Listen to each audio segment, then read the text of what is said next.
Welcome back to सोलिटिक channel. तो हम देख रहे थे कलेक्शन फ्रेमवर्क की सीरीज़, और इसमें हमने अब तक देखा था ए ट्रेबल इंटरफेस, उसके बाद कलेक्शन इंटरफेस, उसके बाद लिस्ट इंटरफेस एंड अरे लिस्ट क्लास। तो आज हम देख रहे आज हम देखने वाले link list class, vector class and stack class. तो शुरू करते अपना लिंक लिस्ट क्लास। तो लिंक लिस्ट क्लास क्या है? लिंक लिस्ट क्लास लिस्ट का एक और इम्प्लीमेंटर क्लास है। इम्प्लीमेंटर क्लास मतलब जो लिस्ट इंटरफेस को इम्प्लीमेंट कर सकता है। And the link list class is by default Dabali link list class. अब ये पहले sorry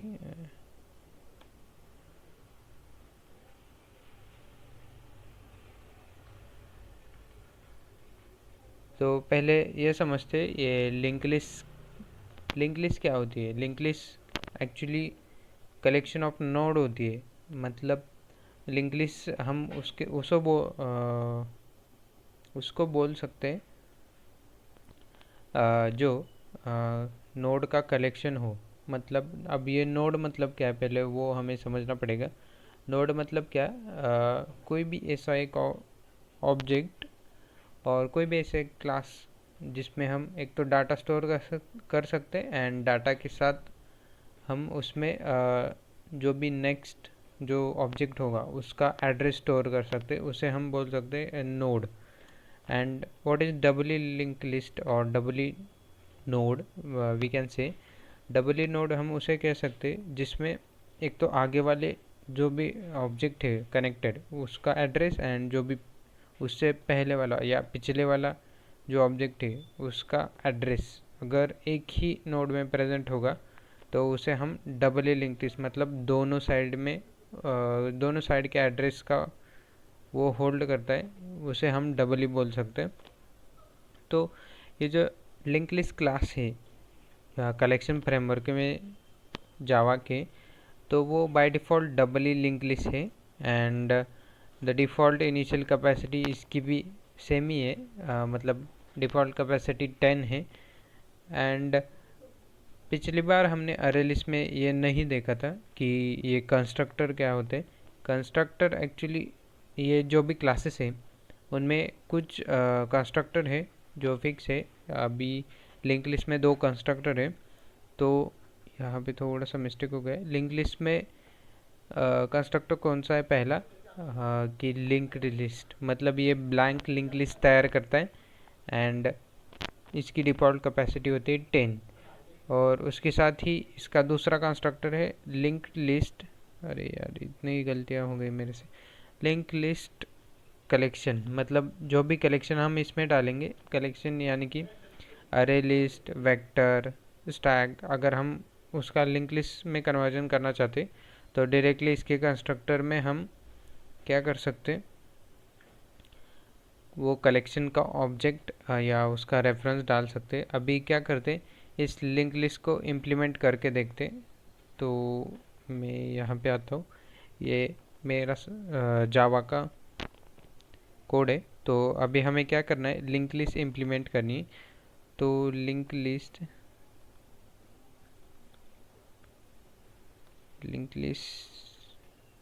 ll is equal to new linked list. तो ये ब्लैंक वाली मैं लिंक लिस्ट तैयार कर रहा। तो अभी ये जो लिंक लिस्ट है ये तैयार हो गई, और इसमें अगर हमें डालना होगा कोई भी ऑब्जेक्ट तो हम डायरेक्टली उसके मेथड्स देख सकते हैं यहाँ पे। तो यहाँ पे लिंक लिस्ट के कौन से मेथड है हम देखेंगे। ये थोड़ा सा क्विक होगा क्योंकि ऑलमोस्ट सारे कलेक्शन फ्रेमवर्क की या सारे कलेक्शन के क्लासेस के जो भी मेथड्स है वो ऑलमोस्ट सेम ही है। अभी यहाँ पे देखो, पहला है ऐड। ये लिंक लिस्ट की मेथड है, यहाँ पे लिंक लिस्ट लिखा है।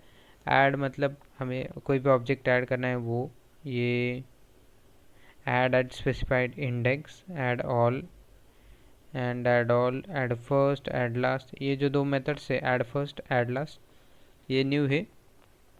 ये क्या करती है, एक तो ये वाली जो मेथड है, insert the specified element at the beginning of this list, मतलब ये लिस्ट के स्टार्टिंग में एलिमेंट ऐड करती है, और वैसे ही add last append the specified element to the end of the list, मतलब आखिरी में कोई भी एलिमेंट है उसे ऐड करती है। उसके बाद है क्लियर, क्लियर क्या करती है, पूरा जो भी एलिमेंट है वो क्लियर करती है।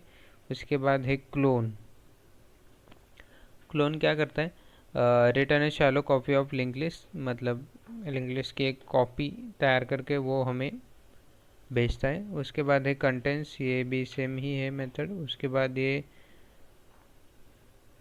डिसेंडिंग इटरेटर, मतलब ये इटरेटर डिसेंडिंग इटरेटर है, और ये returns an iterator over the element in this deque in reverse sequential order, मतलब हमें पीछे से आगे तक जो भी एलिमेंट फेच करने होंगे उसे हम उस टाइम ये मेथड हम यूज़ कर सकते हैं। उसके बाद है एलिमेंट मेथड। अभी ये एलिमेंट मेथड क्या करती है, रिट्राइव्स but does not remove the head first element of this list, मतलब पहला एलिमेंट हमें शो करेगी बट वो रिमूव नहीं करेगी। तो भी ऐसे, और यहाँ एक मेथड है गेट, ये गेट वाली भी हमने देखी है, और उसके साथ ही get first, get last, index of, ये भी सारी कॉमन मेथड है। इंडेक्स लास्ट एक मेथड है, सॉरी लास्ट इंडेक्स ऑफ एक मेथड है। उसके बाद ये लिस्ट इटरेटर, ये जो अभी हमने देखा था, सारे लिस्ट के जो क्लासेस हो गए इम्प्लीमेंटर, उस पर हम लिस्ट इटरेटर लगा सकते हैं।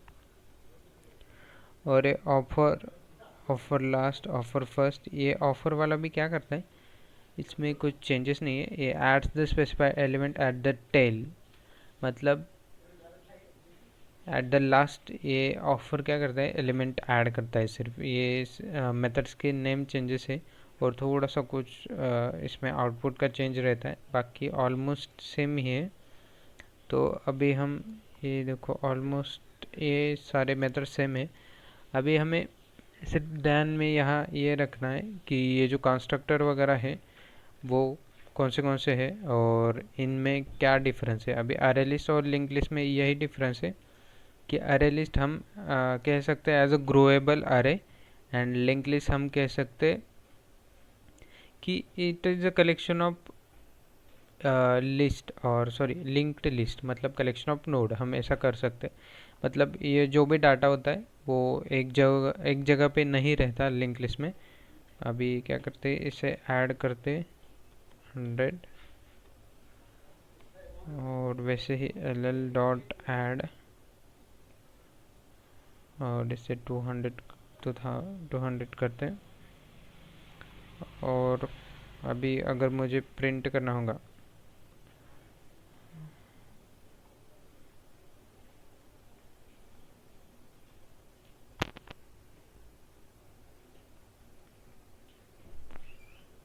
तो अभी मुझे अगर ये प्रिंट करना होगा तो मैं डायरेक्टली ऐसे लिखूँगा, और मैं इसे करता हूँ रन।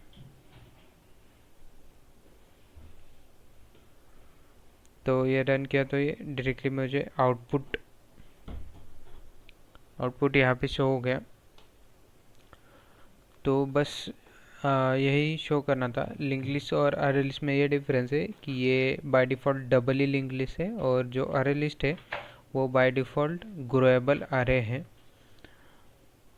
अब हम क्या करते हैं, आगे वाला देखते हैं। आगे क्या है, आगे है अपना वेक्टर क्लास। अभी ये जो वेक्टर क्लास है ये थोड़ा सा बाकी क्लासेस से, जो लिस्ट के क्लासेस है उनसे थोड़ा सा डिफरेंट है। कैसे डिफरेंट है, ये जो वेक्टर क्लास है वो पहले तो एक लेगेसी क्लास है। लेगेसी मतलब ये क्लास जावा के पहले वर्जन से प्रेजेंट है। जस्ट ये क्लास जावा के 1.2 वर्जन के बाद इस कलेक्शन फ्रेमवर्क में ऐड किया गया है। और ये जो वेक्टर का क्लास है वो सिंक्रोनाइज क्लास है। अभी ये सिंक्रोनाइज मतलब क्या,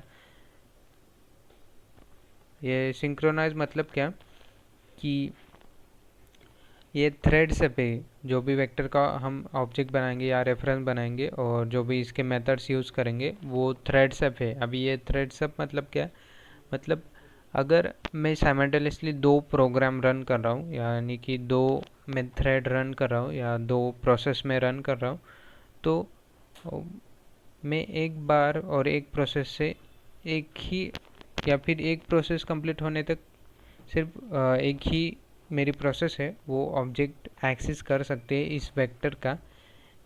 दूसरी मेथड इन बिटवीन पहले प्रोसेस के ऑब्जेक्ट एक्सेस नहीं कर सकती। मतलब क्या, अगर मैं एक साथ दोनों मेरे जो प्रोसेस है या प्रोग्राम है वो एक साथ इस वेक्टर क्लास के ऑब्जेक्ट या मेथड को अगर एक्सेस करने के लिए बोलूँ तो वो डायरेक्टली मेरे को एरर शो करेगा या फिर वो ऐसा नहीं होगा। तो ऐसा क्यों नहीं होगा, बिकॉज इसे ऐसे ही बनाया गया है ताकि एक साथ मल्टीपल जो थ्रेड्स है वो उसे एक्सेस ना करे। इसलिए ये वेक्टर क्लास बहुत ही इम्पोर्टेंट है और हम इसे स्पेशल केसेस में यूज़ करते हैं। अगर हमें अपनी जो भी एप्लीकेशन है उसे थ्रेड्स अप करना है तो हम उसमें हाँ ये वेक्टर क्लास यूज़ कर सकते हैं। अभी ये वेक्टर क्लास के चार कंस्ट्रक्टर है। पहला तो ये जो वेक्टर है ये ब्लैंक कंस्ट्रक्टर है जो ब्लैंक ऑब्जेक्ट बनाएगा और उसकी बाय डिफ़ॉल्ट साइज़ 10 होगी। And second is vector int initial capacity, मतलब हम ये जो 10 कैपेसिटी है उसको ओवरराइड करके अपनी मर्ज़ी से कोई भी इनिशियल कैपेसिटी डाल सकते। अब उसके बाद तीसरा कंस्ट्रक्टर है int initial capacity and int incremental capacity. मतलब अभी वेक्टर का क्या एक और इम्पॉर्टेंट पॉइंट है, जब भी वेक्टर की ये कैपेसिटी 10 वो एक्सीड हो जाए तो ये उसको और उसकी साइज़ डबल करता है ऑटोमेटिकली। मतलब अगर 10 की साइज़ एक्सीड हो गई, 11 ऑब्जेक्ट हमने ऐड किया है, जैसे 11th ऑब्जेक्ट हम ऐड कर रहे होंगे तो इसकी कैपेसिटी 20 हो गई होगी, मतलब ये कैपेसिटी डबल करते हैं। तो वैसे अगर हमें कैपेसिटी डबल नहीं करनी, अपनी मर्ज़ी से इंक्रीज़ करनी, तो हम यहाँ पे ये कंस्ट्रक्टर यूज़ कर सकते हैं। इसमें हम इनिशियल कैपेसिटी देंगे और उसके बाद जितनी वैल्यू से हमें कैपेसिटी इंक्रीज़ करनी है वो वैल्यू हम यहाँ पे दे सकते हैं इस कंस्ट्रक्टर में। और उसके बाद है आखिरी जो कंस्ट्रक्टर है वेक्टर कलेक्शन। मतलब क्या, जो भी अपना कलेक्शन है अगर उसे हमें वेक्टर क्लास के ऑब्जेक्ट में कन्वर्ट करना होगा तो हम डायरेक्टली वो इस वेक्टर के कंस्ट्रक्टर में पास कर सकते हैं। अभी हम क्या करते हैं, वेक्टर के मेथड से वो देखते हैं। तो वेक्टर के मेथड्स देखने के लिए क्या करता हूँ मैं, पहले तो वेक्टर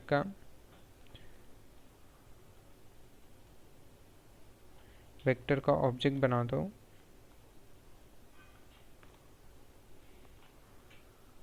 तो वेक्टर का ऑब्जेक्ट यहाँ पे मैंने बनाया, मैंने ब्लैंक कंस्ट्रक्टर यूज़ किया। तो अभी जैसे मैं वी डॉट करूँगा, मतलब जब भी मैं मेथड एक्सेस करने जाऊँगा तो मुझे बाय डिफ़ॉल्ट यहाँ पे सजेशंस आते, तो उसमें मैं देखूँगा कि ये जो वेक्टर के मेथड है वो भी ऑलमोस्ट सेम है, बट कुछ मेथड्स है वो थोड़ा सा डिफरेंट है। जैसे कि ये ऐड वाले तो सारे मेथड्स कॉमन ही है, बट यहाँ पे कैपेसिटी करके एक है जो क्या करता है, वेक्टर की कैपेसिटी रिटर्न करता है। और ये क्लियर क्लोन अभी हमने लिंक लिस्ट में देखा, वो वाले भी सेम ही है। और इसके बाद ये एक मेथड है कॉपी इनटू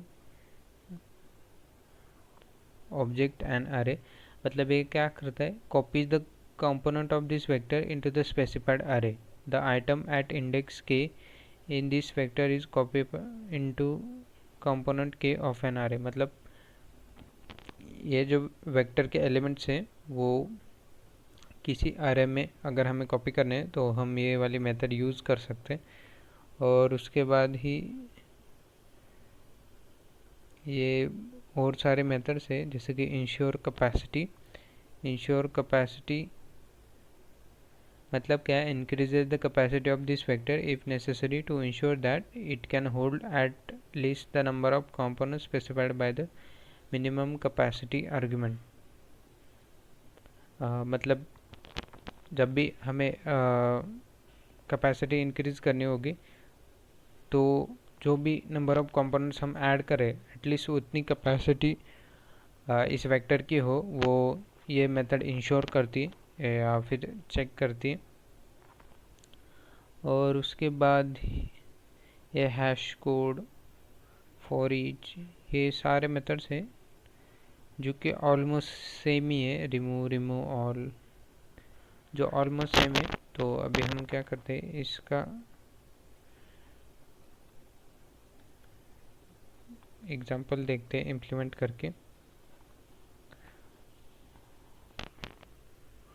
तो अभी मैं क्या करता हूँ, system dot out dot println, और इसमें मैं रिटर्न करता हूँ वी डॉट कैपेसिटी। तो अभी मैं अगर इसे रन करूँ तो मुझे बाय डिफ़ॉल्ट कैपेसिटी आ रही है 10। मतलब जो भी हमने पढ़ा है वो सही है कि वेक्टर की जो इन डिफ़ॉल्ट कैपेसिटी है वो 10 है।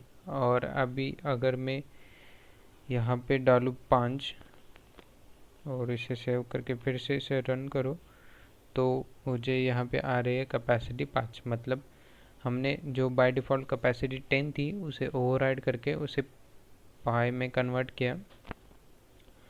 तो ये कुछ वेक्टर के मेथड है। अभी वेक्टर का इम्पोर्टेंट पॉइंट्स ये है कि हमें ये ध्यान में रखना है कि ये सिंक्रोनाइज क्लास है, मतलब थ्रेड सेप क्लास है। एंड इसकी इनिशियल कैपेसिटी 10 है, बट जब भी कैपेसिटी एक्सीड होती है तो ये उसे डबल करता है। ये दो तीन कंसेप्ट है वो वेक्टर के बारे में हमें ध्यान में रखने। साथ ही में इसके जो 4 कंस्ट्रक्टर है वो भी हमें ध्यान में रख रहे हैं। तो अभी जो लिस्ट इंटरफेस है उसका आखिरी क्लास है स्टैक क्लास। ये जो स्टैक क्लास है वो actually child of vector class है, मतलब जो भी वेक्टर क्लास है उसका चाइल्ड है। बट हम इसे कह सकते हैं कि ये indirect implementer of list interface है। मतलब इस बाय यूजिंग स्टैक हम लिस्ट का ऑब्जेक्ट बना सकते हैं। तो इसे हम स्टैक को हम बोल सकते हैं कि ये indirect implementer of interface list interface है। इसकी भी कैपेसिटी 10 है एंड थ्रेशोल्ड 1 है। मतलब कैपेसिटी जब भी इंक्रीज होगी वो डबल करेगा। और ये स्टैक का एक ही इम्पोर्टेंट जो प्रॉपर्टी है वो है कि ये जो डाटा स्टैक में डालते हैं हम वो लास्ट इन फर्स्ट आउट, मतलब लीफो फॉर्मेट में स्टोर होता है। अभी ये लास्ट इन फर्स्ट आउट का क्या मसला है कि अगर हम एलिमेंट डालते जा रहे जैसे कि अब हम 100 डालें, 200 डालें एंड 300 डालें, तो अगर हम डाटा फेच कर रहे होंगे तो पहला 100 नहीं आएगा, पहला आएगा 300, फिर 200 एंड फिर 100। मतलब जो आखिरी वाला डाटा है वो पहले रिटर्न होगा एंड जो पहले वाला डाटा है वो आखिरी में रिटर्न होगा। मतलब लास्ट इन फर्स्ट आउट, जो भी आखिरी आए वो पहले निकलेगा। और इसका एक ही कंस्ट्रक्टर है और ये ब्लैंक कंस्ट्रक्टर है स्टैक। अभी हम क्या करते हैं, स्टैक को इम्प्लीमेंट करते हैं और इसके देखते हैं मेथड्स कुछ अलग है क्या। तो अभी स्टैक को हम इम्प्लीमेंट करते हैं, स्टैक न्यू। ये हो गया अपना ब्लैंक स्टैक कंस्ट्रक्टर। और अगर मैं यहाँ पे 5 दूँ तो मुझे एरर आ रहा है क्योंकि इसमें एक ही कंस्ट्रक्टर है और वो है ब्लैंक। और अब मैं स्टैक में ऐड करूँ, सॉरी स्टैक के मेथड्स पहले देखते। तो स्टैक के मेथड ज़्यादा नहीं है क्योंकि ये चाइल्ड ऑफ वेक्टर है, तो वेक्टर के मेथड मुझे यहाँ दिखा रहे। और उसके साथ ही स्टैक के कुछ मेथड्स, हाँ ये पॉप, पीक, ये जो मेथड्स है ये स्टैक के स्पेसिफिक मेथड्स हैं। अब ये हम देखते हैं पहले। तो पहला मेथड है पुश। पुश मतलब जब भी हमें स्टैक में एलिमेंट पुश डालना होगा तो हम पुश मेथड यूज़ करेंगे। और पॉप मेथड कब यूज़ करेंगे, जब भी हमें एलिमेंट रिमूव करना होगा तो हम पॉप मेथड यूज़ करेंगे। और पिक मेथड क्या करती है, पिक हमें सिर्फ डाटा रिटर्न करती है बट उसको रिमूव नहीं करती। मतलब सिर्फ अगर हमें डाटा देखना होगा तो हम पिक यूज़ करेंगे। तो अभी हम डालते इसमें डाटा डॉट पॉप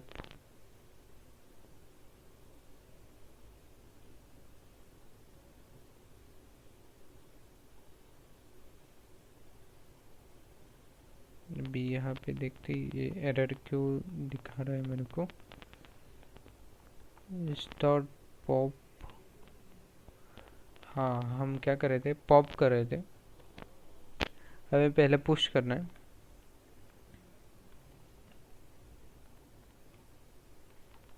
और फिर से मैं क्या करता हूँ, पुश 200। और अभी मैं क्या करता हूँ, डॉट प्रिंटलन, इसे ऐसे करके देखते हैं और इसे करते रन। तो ये हो गया रन और ये शो कर रहा है 100 200। अभी ये क्या हो रहा है, ये डायरेक्टली प्रिंट हो रहा है, मतलब जो भी डाटा है वो डायरेक्टली हमें शो कर रहा है। तो ये ऐसा क्यों कर रहा है, क्योंकि अभी मैं देखा तो ये जो डायरेक्टली यस किया हमने, तो ये क्या करता है, जैसे डाटा डाला है वो डायरेक्टली ऐसा प्रिंट करता है।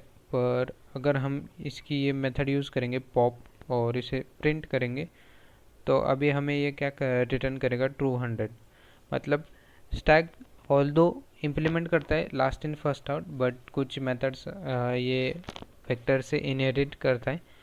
तो अगर हम उसे डायरेक्टली प्रिंट करने जाए तो वो इसे प्रिंट कर सकता है। बट जब भी हमें एलिमेंट रिटर्न करना हो या हमें एलिमेंट चाहिए होगा तो अगर हम ये पॉप मेथड यूज़ करेंगे तो ये क्या करेगा, आखिरी वाला जो एलिमेंट है वो ऑलवेज रिटर्न करेगा। अभी फिर से हम क्या कर दे, एक अलग एलिमेंट इसमें डाल देते और फिर से इसे करते रन। तो अभी ये 1200 रिटर्न करेगा। तो ऐसे स्टैक इम्प्लीमेंट करता है। अभी हम आते यहाँ पे, अभी हमने क्या देखा, हमने आज देखा एक तो लिंक लिस्ट, उसके बाद वेक्टर एंड उसके बाद स्टैक, ये 3 क्लास हमने देखे। और ओवरऑल हमने देखे अरे list, link list, stack and vector, ये 4 क्लासेस है जो लिस्ट के इम्प्लीमेंटर क्लास हम बोल सकते। और इसी के साथ हमारा लिस्ट इंटरफेस यहाँ पे ख़त्म होता है और अगले वीडियो से हम देखने वाले सेट इंटरफेस। तो ये सारे जो क्लासेस है उनके मेथड्स ऑलमोस्ट सेम है, बट जस्ट डिफरेंस कुछ प्रॉपर्टीज़ में है। जैसे कि अरे लिस्ट हम डायनामिक अरे या ग्रोएबल अरे बोल सकते।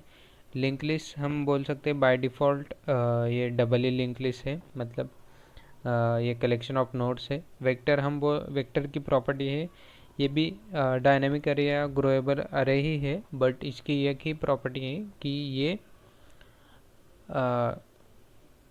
ये सिंक्रोनाइज है, मतलब थ्रेड सेफ है।